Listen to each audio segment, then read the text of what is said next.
are the masters of wisdom, Masters of the wisdom. lords of compassion, the society of illumined minds. They have many different names.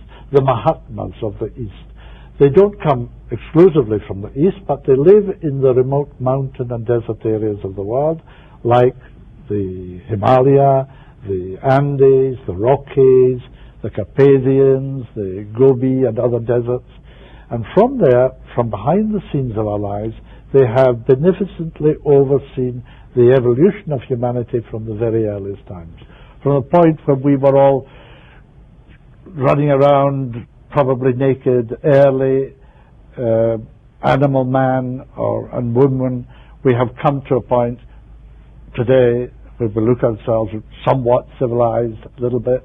It's all due to the influence and the protection and the stimulus of our consciousness of these perfected men. Now, when you talk about that, are you talking about people like the Buddha and Jesus Christ? People like Hercules and Hermes and Krishna and the Buddha, Jesus, Muhammad. These are all members of that group. And when people think about Jesus, they think of him up in the sky, sitting at the right hand of God.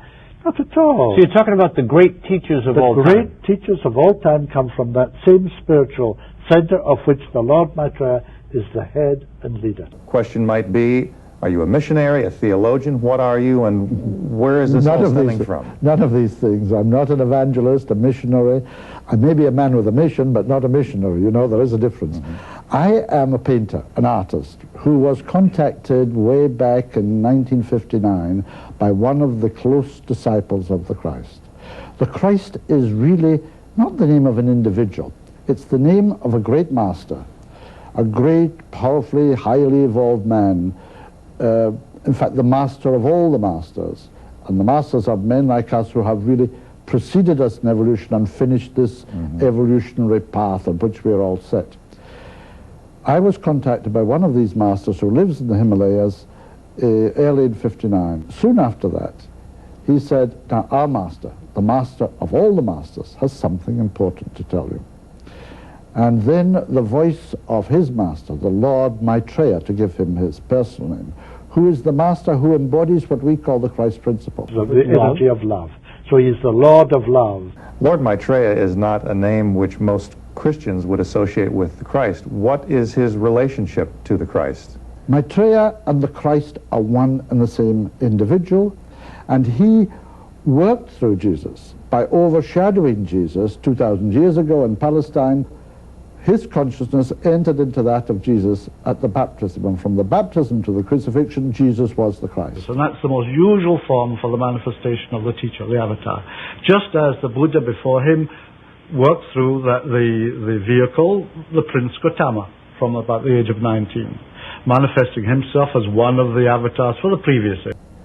This time, the Christ himself, the Lord Maitreya himself, has come into the world. He appears to people in the thought form they have of the one they are awaiting. Christians are awaiting the Christ, so they see him as the Christ.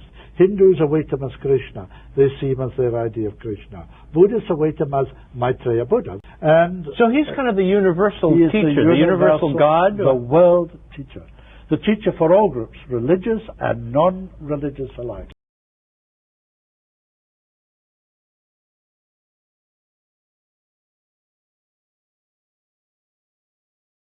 There have been, according to your writings, lots of signs and signals, lighted crosses in the United States a number of times. Indeed. Yes, in the church in Tennessee, there's a little fundamentalist Baptist church in which 5 huge 40-foot high crosses of light lighten every single evening. And if you're inside the church, you look through 6-foot windows, and there's a 40-foot cross outside. And the miracle healings occur in the church. Now, they have healing waters? There are healing waters, too, in many parts of the world. At Nairobi, where he was when that picture was taken, in Tlakote, near Mexico City, Nardana in northern India.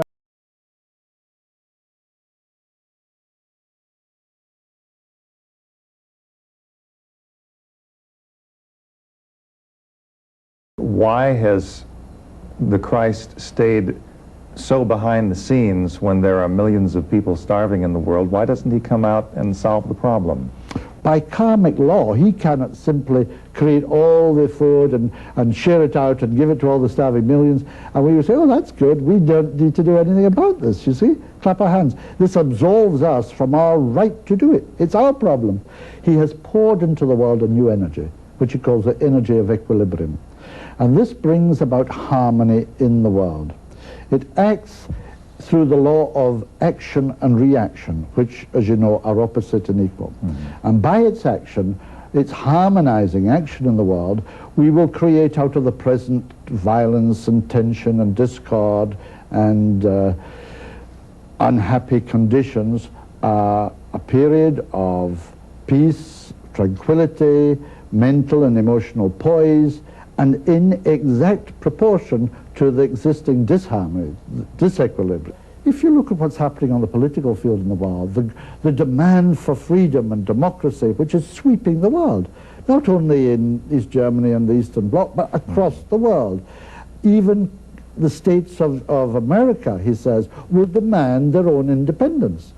Not to break away from the Union, but to be independent within the Union. And this has already started, is coming to the hearts of everybody, and that's the result of the energy which he pours into the world, which creates this demand for self-expression, for self-identity. Maitreya is seeking the earliest possible time to appear openly in the world.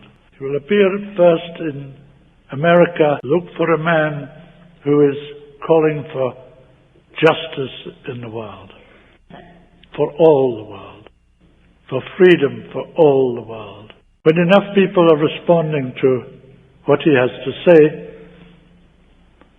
Maitreya will be asked to speak to the whole world. And on that day, the day of declaration, as it will be known, an extraordinary thing will happen.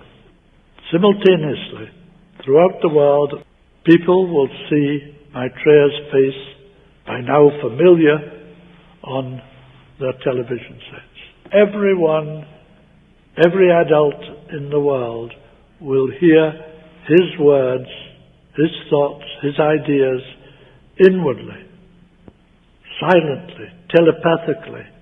While he is speaking, his energy, the energy of love, will flow out in tremendous potency through the hearts of all humanity.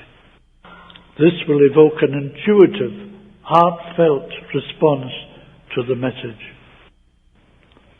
And on the physical plane, there will be hundreds of thousands of spontaneous healings, cures throughout the world.